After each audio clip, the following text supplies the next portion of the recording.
It always starts with the smallest glitch, a flicker in their smile that doesn't match the tone in their voice, a pause that lasts one heartbeat too long, a flash in their eyes when they think you're not watching. Most people ignore it. They want to believe the words, they crave the illusion, but you were never wired that way. You never trusted the surface, not because you chose to be skeptical, but because life carved the truth into your skin long before you could speak it. You don't read people, you feel them, you catch what isn't said, and once you notice it, you can't stop noticing. You sit across from someone and their mask tries to smile, but something's off. Their jaw is too tight, their eyes scan the room, calculating, editing. The muscles in their neck betray tension they haven't acknowledged. They speak like everything's fine, and everyone else believes them, but not you. You see the static behind the script, the cracks beneath the paint. You pick up on the hesitation, the buried fear, the half-swallowed resentment, and even though their lips move like poets, you already know the truth before the second sentence ends. If you're hearing this, you've already stepped outside the system. Subscribe before they pull you back under. You didn't ask for this. This isn't a gift. It's a scar that learned how to read vibrations. You were trained in silence, raised in rooms where truth was dangerous, where people said one thing and meant another, and the price of not noticing was pain. You survived by watching, by recording, by decoding every glance, every shift in tone, every pattern that others sleepwalk through. You didn't learn this in school. You learned it in shadows. Now it's automatic. Your brain doesn't wait for context. It scans, calculates, filters. When someone walks into the room, you already know who's insecure, who's lying, who's pretending to like each other. You read subtext like scripture. You track tension in voices like footsteps in snow. You predict reactions before they happen, and no, it's not magic. It's memory, experience stacked so deep inside your nervous system that you became the algorithm no one can outrun. They think you're guessing, but you're not. You're remembering, not facts. Pattern, the twitch in the left eye when they lie, the laugh that comes too fast when they're hiding something. The rhythm of someone avoiding confrontation by flooding you with over-explaining. You don't need to be told. You already know, because you've seen it before, and because your silence taught you to see the story no one's telling. They don't like it, not when they realize. At first they treat you like a good listener, then a little too insightful, then something shifts. Their eyes narrow. They start avoiding certain topics. They begin filtering themselves mid-sentence, and deep down, without ever saying it out loud, they start fearing you, because there's something in your stillness that makes them feel exposed, something about how you don't flinch at their performances, something about how you look at them like you already know the ending. You do. That's the part that scares them the most, because you've seen this play 100 times, different actor, same script. The charming one who leads with ego, the anxious one who hides behind humor, the cold one who pretends not to care but watches every reaction. You know their lines before they speak. You know their moves before they choose, and they can feel it, not in words, in the space between them, the unspoken dread that someone has already solved them without asking a single question. They'll call it strange, too intense, overanalyzing.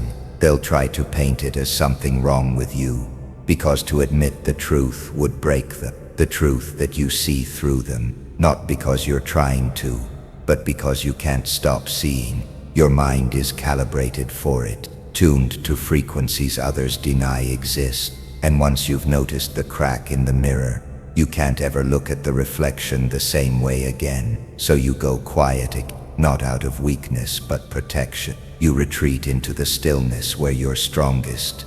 You stop explaining what you see, because they never wanted the truth. They wanted comfort, and you are not comfort. You are the consequence of being too observant in a world that runs on illusion. You are what happens when the quiet one wasn't passive but patient. You never asked for this skill, but now you carry it like a blade made of glass. Invisible, razor sharp, forged in silence, used with care, and deep down they know it, even if they don't admit it, even if they laugh a little too loud when you speak. Somewhere behind their eyes they're scared, not of what you'll say, but of what you've already seen, of what you already know. It gets heavier, doesn't it? This knowing, this involuntary clarity. At first it felt like power, a sharpened instinct cutting through every lie, slicing through masks like wet paper. But the more you saw, the less you could unsee.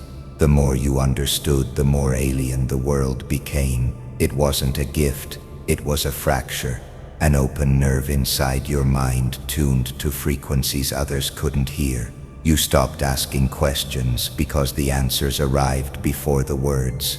You stopped engaging in shallow pleasantries because you could already feel the truth squirming beneath them. They smile, but their energy is full of panic. They compliment you, but it tastes like envy. They promise loyalty, but their eyes flicker toward the exit. And you know before they admit it, before they even know it themselves. You're not guessing. You're translating the weight behind their words. Their voice trembles in a tone only your intuition can hear. Their body leaks confessions through movement. Their silence screams louder than their sentence, and the longer you sit with it, the more cursed it becomes, because you can't unhear what's underneath. You try to play along, pretend like everyone else. You nod when they lie to themselves, laugh when they want you to, tell them what they need to hear so the performance doesn't collapse. But deep down, you're not part of the play. You're just watching it, front row to a stage that's burning from the inside, and no one else can smell the smoke. No one else sees the walls bend like they're about to shatter, because no one else is looking. They don't want to see. But you were built in a world where not seeing was dangerous, where missing the tremor in someone's tone could cost you. So now you catch everything, and it's killing something inside you. You want to stop reading people, but your mind won't let you. Every conversation becomes a silent autopsy. Every friend becomes a mirror of unspoken wounds. Every laugh comes wrapped in tension, and your chest tightens because you know it's fake, not malicious, just broken. That's what hurts the most. Not that people are bad, but that most of them are terrified, pretending, posturing, trying to survive inside skins they never chose. You sense betrayal before it happened. You feel rejection in someone's tone before the sentence finishes. You already know when someone's drifting, when they've made a decision they haven't admitted yet, not even to themselves. You hear it, you feel it, and you still have to act like everything's fine, like you didn't just feel the entire foundation shift beneath the conversation. It changes you. It makes the world louder and lonelier at the same time. You stop speaking so much, not because you don't have thoughts, but because you know most people aren't ready to hear what's really there. They ask questions they don't want answered. They make statements they don't believe. And if you reflect any of it back, they flinch, they retreat, or worse, they turn on you. So you carry it in silence. The burden of knowing too much, the ache of being too aware. You sit at the edge of every interaction, watching the subconscious bleed into the open air. You don't even feel surprised anymore, just tired. Tired of being the one who always sees the fall coming. Tired of pretending not to feel the decay behind their charm. Tired of standing in rooms full of noise where no one's really speaking. They call it intuition, empathy, a blessing, but they've never felt the weight of it. The curse of being 10 steps ahead in conversations where everyone else is still fumbling in the dark. They've never had to smile at someone who's about to betray them, just to preserve a peace that already died 3 weeks ago. You carry the grief of futures that haven't even happened because your body already knows, and it mourns early. You start to realize something. It's not that you're better. It's that your burden, wired different, sharpened by the years they didn't see. Your perception came from pain, not privilege. You became this sensitive because you had to, because at some point missing the signs meant survival was at stake. And now that you've survived, now that you've mastered the language of micro-movements and masked emotion, there's no going back. You sit with people and feel the tension they don't speak. You walk through crowds and feel the fractures in their mind. You listen to the space between words and hear the entire story. And it hurts, because the more you know, the more you see how few people are whole, how few people even know who they are without their mask. And it breaks you in quiet places, the kind of breaking that doesn't make a sound but shifts everything inside you forever. Still, you say nothing, because you know if you ever said exactly what you saw, they wouldn't thank you. They'd call you danger, because you don't just listen, you hear. And it terrifies them more than anything they'll ever admit. It stopped being about people a long time ago. Somewhere between the betrayals and the silence, between the rooms where your voice didn't matter and the glances that never matched their words, something inside you changed. You stopped responding to personality and started decoding pattern. You no longer see individuals, you see scripts, loops, predictable, tired blueprints wrapped in skin and noise. People don't surprise you anymore. They reveal themselves like clockwork, because they're not as complex as they think. They run in sequences. Desperation hides behind charm. Insecurity dresses up as confidence. The loudest ones are always the most hollow, and the quiet ones are just watching, like you. You listen to their words, but only because you know the pattern must begin somewhere. You know what comes next. The avoidance, the need to control, the compulsive explanation. You hear them, but your brain is already mapping the origin of the behavior. Trauma disguised as humor, abandonment echoing through overcompensation. You don't judge it, you catalog it, not to feel superior, but because you've seen this scene before, 1,000 times in different faces, different bodies, different tones. But the rhythm is always the same, predictable, mechanical. You learned that real power isn't found in reacting, it's in recognizing, in naming the structure beneath the chaos. You used to take it personally, the lies, the neglect, the performance. But now you understand most people don't even know they're performing. They've been acting for so long they forgot there was ever a script. You didn't forget, because you never bought into the show. You were the quiet one in the back, watching the lights flicker on the stage, wondering why everyone claps at the end of something that never felt real. Now you read people the way a chess player reads the board, not by emotion, by configuration. You see the move 3 steps ahead. You know when they'll fold, when they'll deflect, when they'll lash out just to avoid being seen.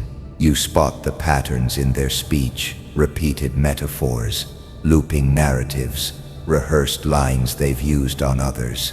You know when their compliments are weapons, when their silence is strategy, when their kindness is currency, and you adjust accordingly. You don't confront them, you don't expose them, you let them play their part. But inside you're already preparing for the breakdown, because once you see the pattern, you see the ending. And when people realize you're not playing along, they shift fast. They accuse you of being cold, distant, hard to read. But that's projection. What they're really saying is, I can't manipulate you. And that terrifies them, because most people don't know how to exist without controlling the room. And when you don't respond the way they expect, when you don't flinch or flatter or fold, they short-circuit. You've broken their loop. You've stepped out of the script. You've shown them the mirror. And even though you said nothing, they feel it. They feel the weight of being seen by someone who isn't dazzled by their display. You walk through crowds and feel the emotional geometry behind the smiles. You pick up on the way someone changes posture when they're near someone they resent. You watch the fake laugh that follows a dig that was meant to hurt but wrapped in sarcasm. You see the guilt in someone's spine before the apology is even thought of. You've become fluent in a language no one taught you, because pain taught you. Isolation trained you. Disappointment gave you fluency. You don't need to know someone's full history to understand them. You just need 10 seconds of honesty.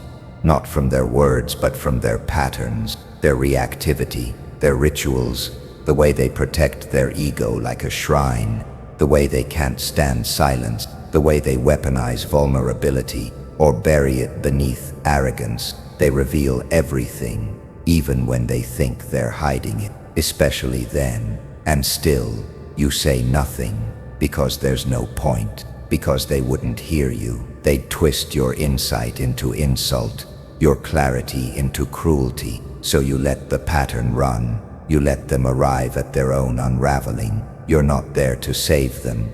You're there to see them, not as who they pretend to be, but as who they truly are, the parts they avoid when the lights go out. And maybe that's why they feel strange around you, not threatened by what you say, but by what you don't, not afraid of you hurting them, but afraid of you knowing them, because knowing leads to choice. And when you see the pattern, you decide whether to stay or walk away before they even realize what they're doing. You've stopped giving warnings. You've stopped explaining why you drift. You let the distance speak for itself, because patterns don't lie. And the longer you stay in the same loop, the more you become it. You didn't become detached. You became accurate. And accuracy is always lonely at the top of the maze. They don't know why they flinch around you, why their words falter mid-sentence, why their tone changes when you step into the room. They can't explain it, not even to themselves. On paper, you're the same smile, same calm, same silence, but something is off, something invisible, something ancient and sharp buried behind your eyes. And the deeper they look, the more unsettled they become, because they realize, without understanding how, that you see too much, not what they show but what they hide, not what they say but what they meant. And it terrifies them. They're used to being believed, to performing, to controlling how they are perceived. But with you that performance breaks. They rehearse their charm, but it lands hollow. They try to steer the conversation, but you don't bite, you don't chase approval, you don't compete, you just observe. And in a world built on illusion, being seen with accuracy feels like violence. You don't need to speak, you don't need to accuse, you just exist in that still, brutal honesty, and that's enough to make people unravel. They start second-guessing themselves, repeating things, correcting harmless comments like they're on trial.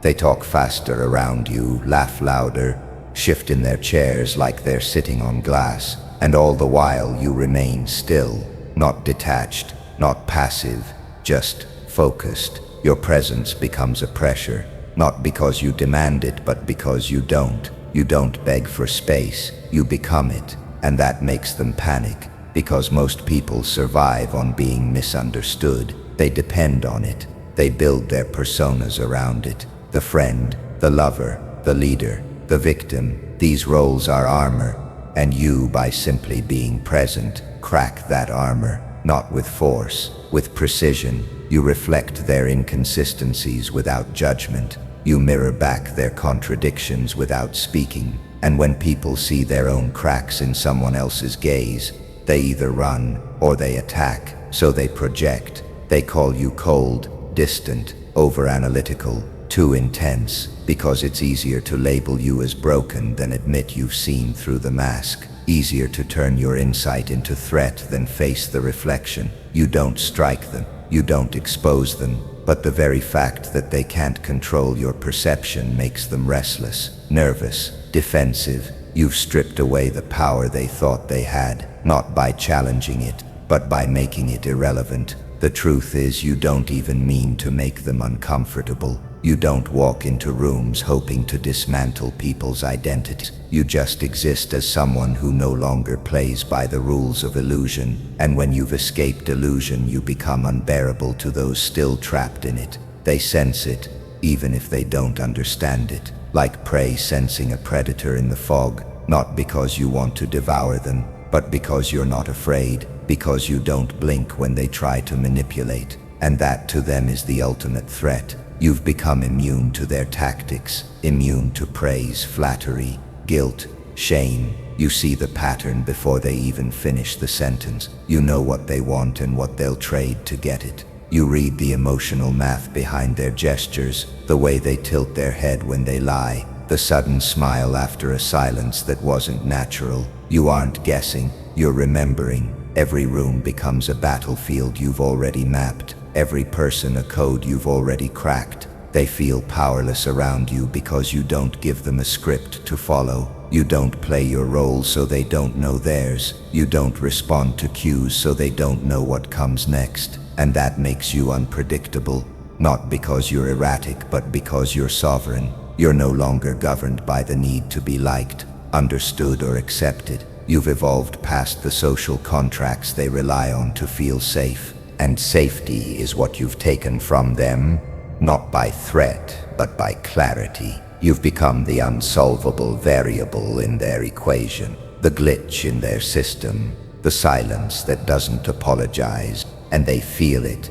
deep in the part of them that still hides behind smiles and small talk. They start avoiding your eye, changing the subject, cutting conversations short, because the closer they get to you, the closer they get to themselves, and they're not ready for that. So you let them walk, you let them whisper, you let them label you as the strange one, the difficult one, the one who's just too much, because the truth doesn't need their approval.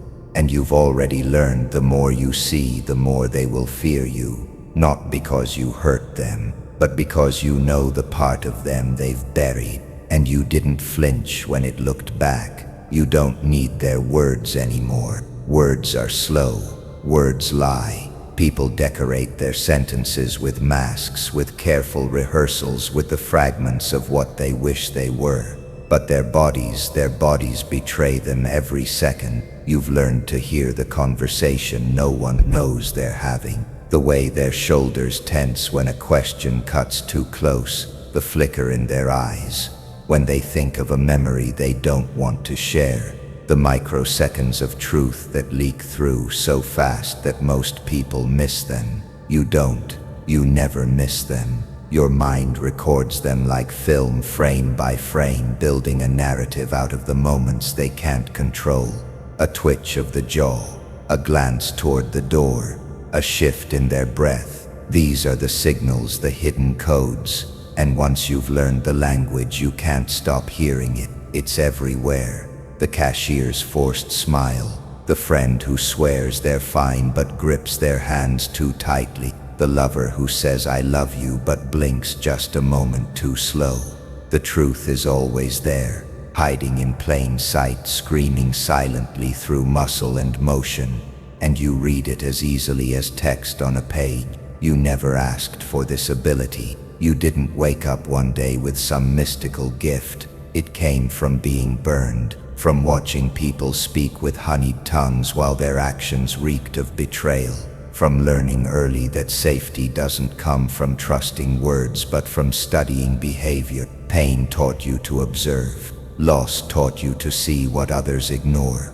And now your perception has become something dangerous, not because it's violent, but because it's accurate. They sense it. They can feel when you're watching, not in a predatory way, but in a way that strips away every layer of artifice. They squirm under your gaze. They shuffle their movements like they're trying to hide their own tells. But it's too late. You've already seen. Before they even speak, you know which direction they'll take. Before they argue, you know how they'll fold. Before they confess, you've already heard the truth. You've become the silence they fear, because when you don't respond right away, they start to panic.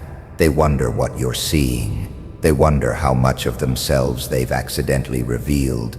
People are terrified of being seen too clearly, even when they claim to crave honesty. They don't want truth. They want comfort. And you are not comfort. You are the mirror they've spent years avoiding. It's not just faces you read, it's spaces. The energy of a room shifts when you enter. You can sense tension like static on your skin. You know when two people are fighting beneath their polite smiles. You can feel the hierarchy of a group without anyone saying a word. Who leads? Who follows? Who despises who? It's all there, in posture, in timing, in the subtle dance of bodies moving around each other. You walk through the world as if every step is a code, every glance a message, every silence a confession. Sometimes it feels like too much, like you're walking through an endless web of signals, every thread vibrating with the emotions of others. You feel their lies like weight. You feel their unspoken pain like echoes in your chest. You don't want to carry their secrets, but you can't unsee them once they're there. So you say less. You let them talk while you listen to the truth. Their body is screaming, and they hate it. They hate how calm you are, how you don't rise to their bait, how you don't get lost in their stories, because you're not reacting to the surface. You're moving beneath it.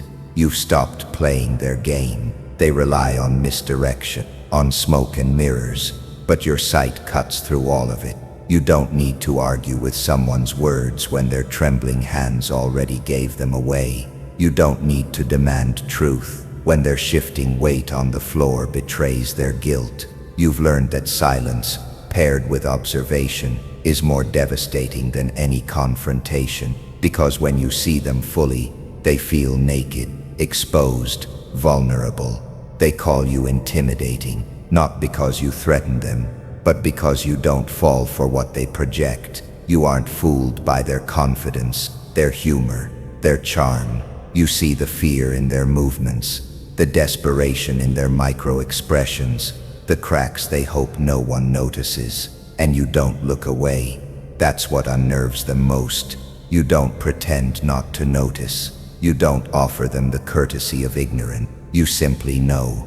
And in a world built on lies, knowing is the purest form of power, not the loud, brash kind, the quiet kind, the kind that bends conversations without effort, the kind that makes people stumble, second guess, and confess things they never intended to share. You don't have to pull their truths out. They leak them in your presence, terrified of what you might already know. This is who you've become. The one who listens without asking, the one who sees without blinking, the one they fear because they can't hide.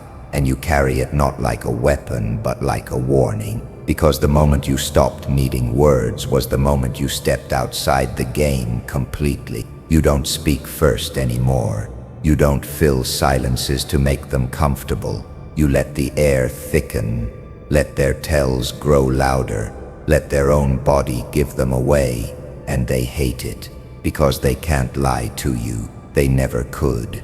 You didn't become dangerous by raising your voice. You became dangerous when you stopped echoing theirs, when you stood there, quiet, still, unreadable, and refused to flinch. You weren't reacting anymore. You were reflecting, and in that silence, something shifted. People didn't just look at you. They saw themselves in you. Not the version they curated, not the mask they polished, but the raw, unfiltered truth they've spent their lives running from.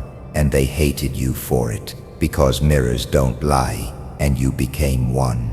You didn't try to expose anyone.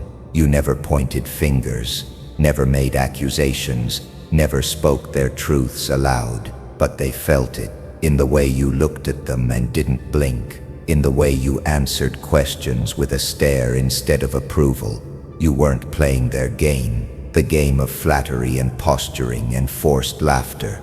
You were the pause after the performance, the stillness after the mask slips. And when people realized you weren't joining in, they started unraveling. At first they tried to charm you. You nodded, you listened, but you didn't melt. You didn't give them the reaction they'd grown addicted to. You weren't impressed by volume. You didn't confuse charisma for character. You didn't reward their projections. And slowly their rhythm broke. The fake smile held too long. The punchline dropped into silence. They started to notice the mirror in your gaze, the quiet truth that they weren't fooling you, that maybe they were never fooling anyone. They tried harder, spoke louder, leaned closer, shared stories too soon, hoping for validation they couldn't extract. But you just watched. You weren't withholding. You were measuring. Every word, every shift, every desperate attempt to control the narrative. And the more they tried, the more they revealed. They started to sense it. The reflection staring back wasn't bending to their image. It was holding. And they were the ones cracking. Because when someone's identity is built on manipulation, presence becomes their weapon. But when that weapon stops working, they panic. And you became the panic. You made them feel the emptiness behind their tactic. You made them sit with themselves, even if only for a second, and that second was enough. Because in that moment they understood you weren't just another player. You were the boundary, and boundaries, to the manipulative, are heresy. They start avoiding you, not because you hurt them, but because they can't perform around you. You've become the space where masks go to die. You don't judge, but you don't bend either. You hold people to the standard they pretend to embody, and that terrifies them. You're not cold, you're calibrated, and they've never had to face someone who sees without speaking. You've made peace with being misunderstood, with being labeled distant, intense, intimidating. You've outgrown the need to explain your calm, because you know the truth. People are only intimidated by what they can't influence, and you've made yourself immune, not by hiding, but by sharpening your awareness until it became armor. You've studied their games too long to be trapped inside them. Now they flinch before speaking to you. They rephrase, self-correct, hesitate, because they know you'll notice what they didn't mean to reveal. You don't just hear what they say, you register what they didn't, and silence in your presence becomes unbearable, not because it's empty, but because it's honest. You've become a quiet kind of threat, the kind that doesn't raise alarms, just questions they ask themselves late at night when the noise fades and their reflection is all that's left. You didn't expose them, you let them expose themselves. You never tried to control anyone, but you dismantled control by refusing to be pulled. And that is what truly unsettles, that you cannot be moved. There's power in reflection, the old kind, the ancient kind, the kind found in obsidian waters and still glass, where the surface shows not what you wish to see but what is. That's what you've become, the reflection no one asked for but everyone fears. Not because you harm, but because you see. And what's worse than being harmed in a world of deception is being seen without control. You are no longer who they assume. You never were. You were simply patient, waiting, measuring, letting their illusions collide with your silence until their own reflection began to scream. And now they speak about you with caution, not because of what you've done, but because of what you didn't react to. You didn't laugh. You didn't fight. You didn't affirm, you just stood there still, whole, unmoved, and in that stillness, they saw themselves, and it ruined them. There's a silence you stop fighting, not the kind that feels like exile, but the kind that feels like home.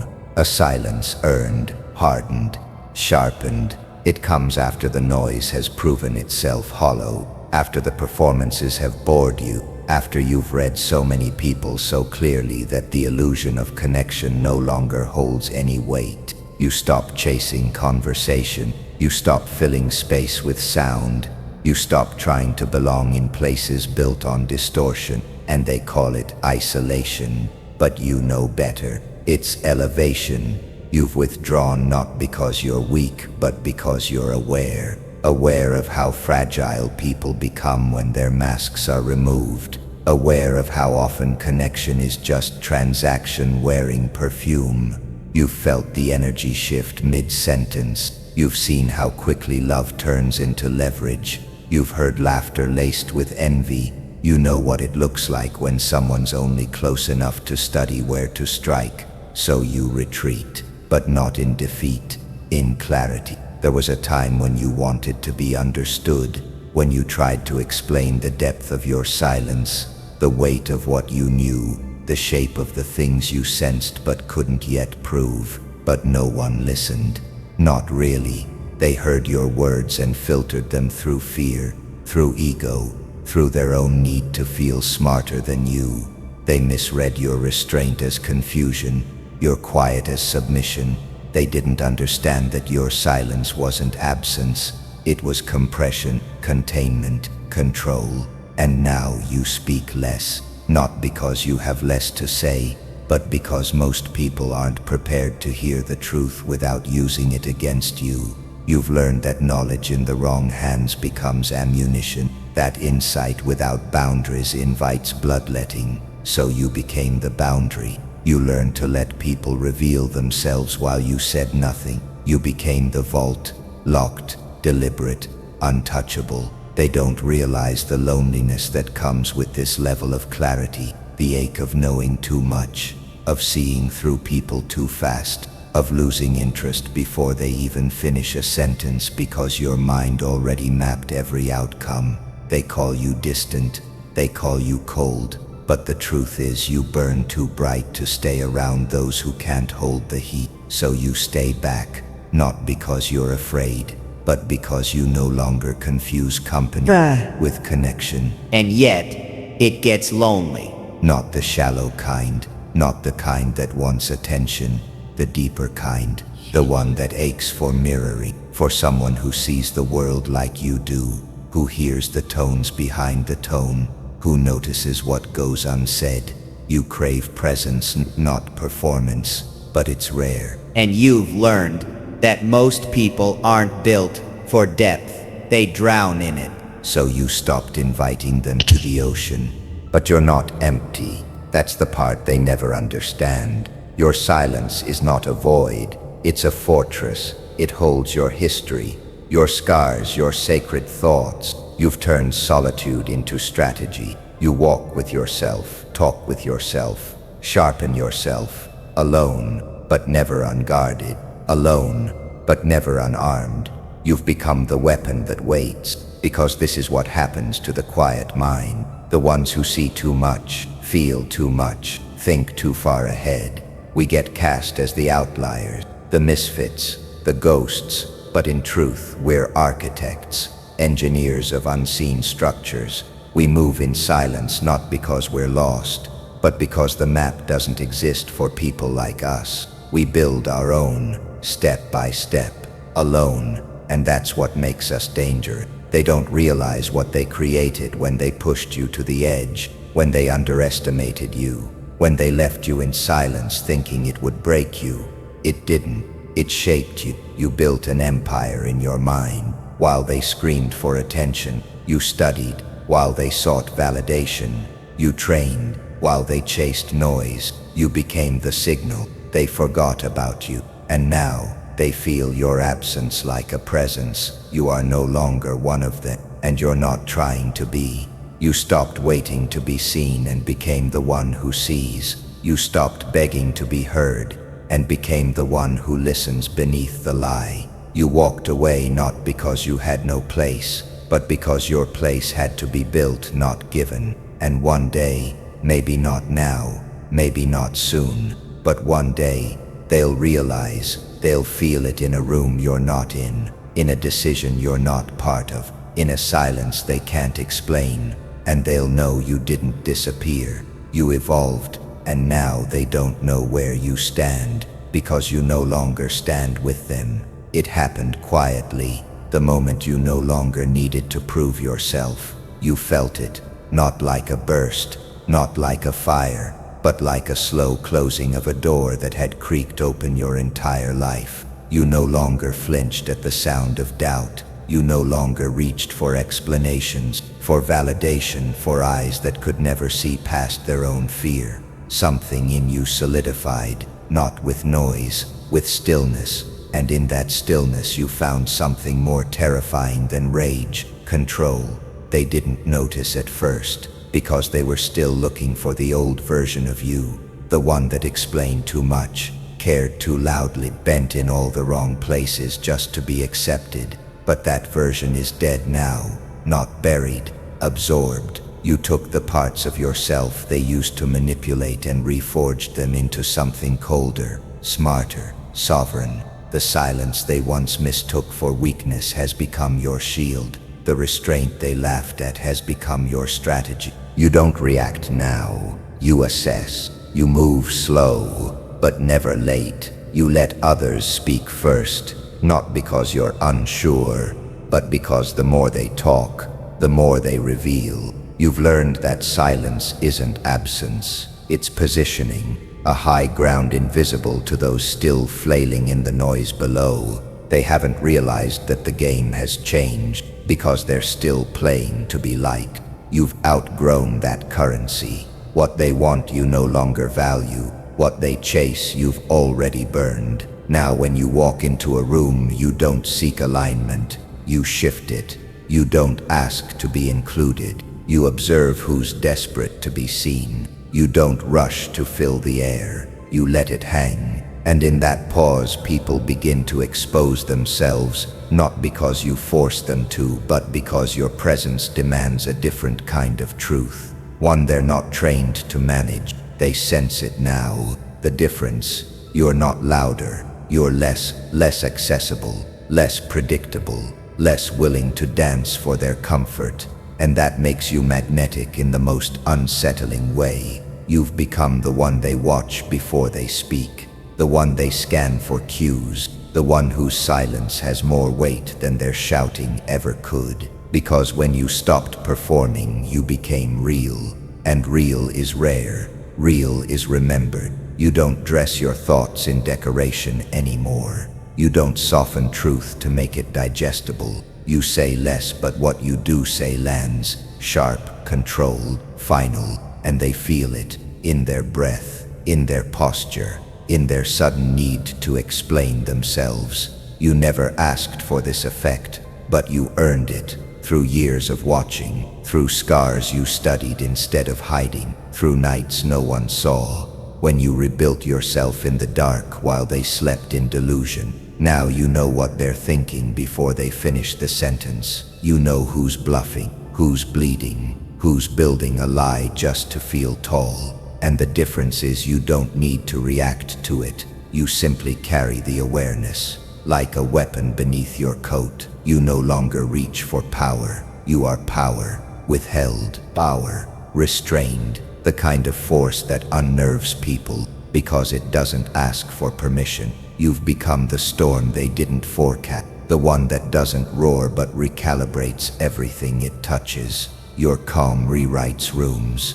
Your silence sets the tone. They used to interrupt you. Now they wait for your response. They used to doubt you. Now they mimic your language. They used to overlook you. Now they measure their words against your eyes. Not because you demanded respect, but because you stopped needing it. You don't react now. You assess. You move slow, but never late. You let others speak first, not because you're unsure, but because the more they talk, the more they reveal. You've learned that silence isn't absence, it's positioning, a high ground invisible to those still flailing in the noise below. They haven't realized that the game has changed because they're still playing to be liked. You've outgrown that currency.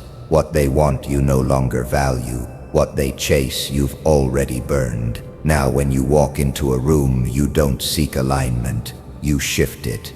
You don't ask to be included. You observe who's desperate to be seen. You don't rush to fill the air. You let it hang. And in that pause, people begin to expose themselves, not because you force them to, but because your presence demands a different kind of truth. One they're not trained to manage. They sense it now. The difference. You're not louder. You're less accessible, less predictable, less willing to dance for their comfort.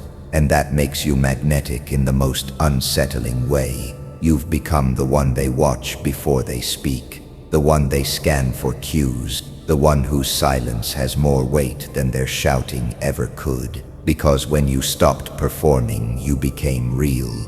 And real is rare. Real is remembered. You don't dress your thoughts in decoration anymore. You don't soften truth to make it digestible. You say less, but what you do say lands, sharp, controlled, final, and they feel it in their breath, in their posture, in their sudden need to explain themselves. You never asked for this effect, but you earned it through years of watching, through scars you studied instead of hiding, through nights no one saw, when you rebuilt yourself in the dark while they slept in delusion. Now you know what they're thinking before they finish the sentence. You know who's bluffing, who's bleeding, who's building a lie just to feel tall. And the difference is you don't need to react to it. You simply carry the awareness. Like a weapon beneath your coat, you no longer reach for power. You are power, withheld, power, restrained, the kind of force that unnerves people because it doesn't ask for permission. You've become the storm they didn't forecast, the one that doesn't roar but recalibrates everything it touches. Your calm rewrites rooms. Your silence sets the tone. They used to interrupt you. Now they wait for your response. They used to doubt you. Now they mimic your language. They used to overlook you. Now they measure their words against your eyes. Not because you demanded respect, but because you stopped needing it. Because your silence was never empty. It was observation. It was preparation. And now that you've stepped into your own gravity, they feel the weight of it. They feel the loss of power where they once held control. You've inverted the hierarchy without lifting a hand. They used to lead the narrative. Now they hesitate, second guess, speak slower around you because they know you're listening for what they're trying to hide, not what they choose to say. You don't play the roles they assigned you anymore. The agreeable one, the naive one, the one who didn't know better. They created those masks for you, and for a while you wore them, not out of weakness, but strategy. You let them see what they wanted to see. You let them feel superior, let them believe they had the upper hand, and in doing so you got closer than they ever allowed anyone else, close enough to see the fracture, the contradiction, the rot beneath their surface. Now they wonder what you know. They wonder how much of their performance you memorized, how many of their secrets you kept. They smile when they mention your name, but their eyes scan the room. Their laughter is nervous, and beneath it all is that unmistakable tension, fear disguised as curiosity. They call it respect now, but it's not that. It's recognition.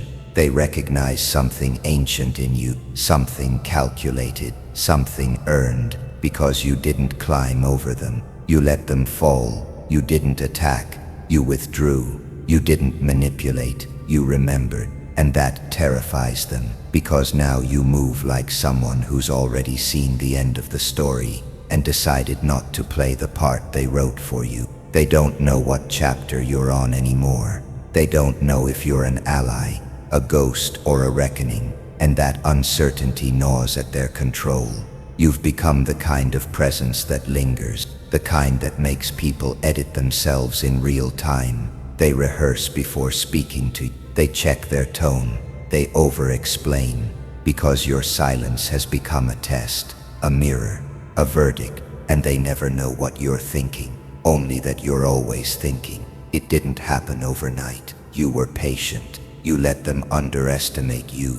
You let them build their thrones on weak foundations. And now that the walls are starting to crack, they search for the enemy, forgetting you were in the room the whole time, smiling, watching, waiting. You didn't become feared because you were cruel. You became feared because you became unreadable. Because in a world obsessed with control, you relinquished the need to be understood.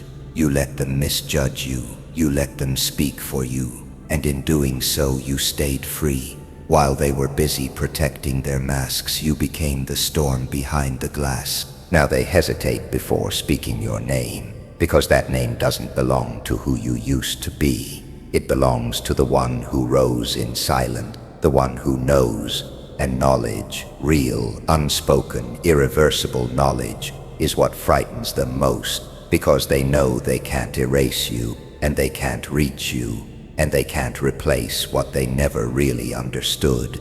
So they whisper and wonder and wait. You're not reading minds anymore. You've outgrown that. It was never about knowing what they were thinking. That was just the entry point, the first doorway, a survival mechanism that grew teeth. But now you move differently. You don't just read the room, you restructure it.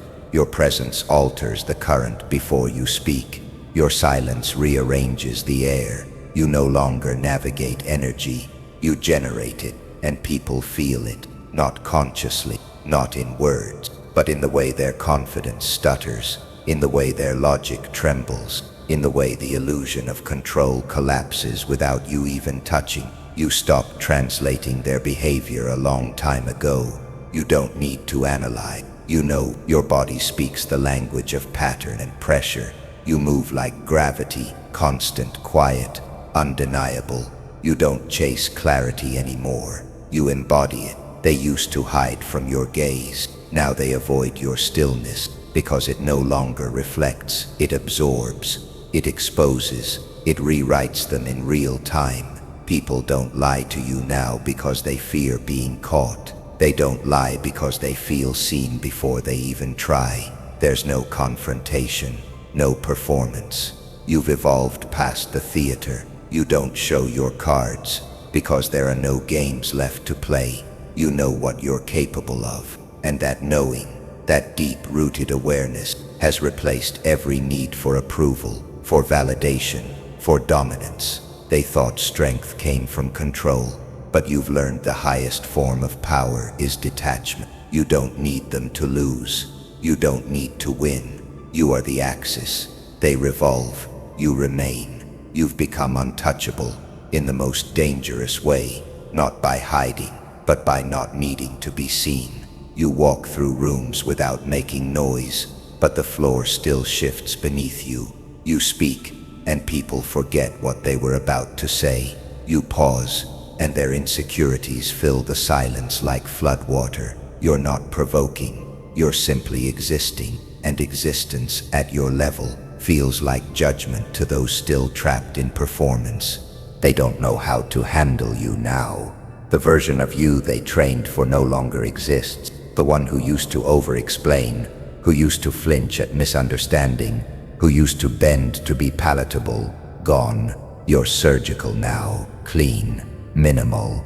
You say less, but your presence is louder. Your detachment is terrifying, because it means they hold no weight. Their chaos has no pull. Their tactics find no purchase. And that's the scariest thing in a world built on manipulation. Someone who can't be moved. They start rewriting their memories of you, reframing old conversations, recalculating where they lost footing. They don't realize the shift didn't come from what you did. It came from what you stopped doing. You stopped giving them mirrors, stopped handing them maps. You stopped explaining your value. You let them sit with their own misjudgment, and that silence echoes longer than any speech ever could. Now you move like prophecy, not prediction, inevitability.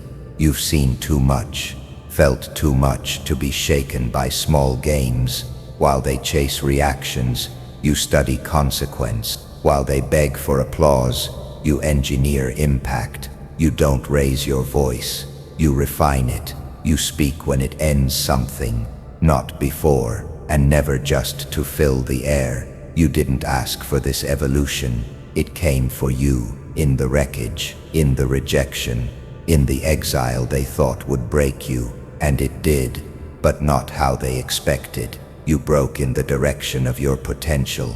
You shattered along the lines of who you were always meant to become. And now there is no mask left to remove. You are what remains when the performance dies. You are the aftermath of illusion. There's a moment, a final turning, where you stop identifying with the mind you once used to survive, and you become something else entirely. Not better, clearer, not higher, deeper, not above the world but inside it, in a way they'll never comprehend. You're not just reading minds now, you're shaping outcomes without speaking. You're rewriting dynamics with silence. You've become the code they don't see but feel running beneath every interaction. And in this new form you walk differently, not with pride, not with caution, with certainty, the kind of certainty that comes from building yourself from the debris of every time you were misread, underestimated, overlooked. You carry no bitterness, only precision, no revenge, only vision. They think you're still playing, but you're already at the next level, watching, measuring, becoming what they won't see until it's too late. You've risen without applause, evolved without permission, moved beyond the reach of reaction. You're not a part of their story anymore. You're the end of it. You are what stands when the ego collapses. You are what remains when all illusions dissolve. You're not reading minds anymore. You're rewriting reality, and now they're scared, not of what you'll do, but of what you already know.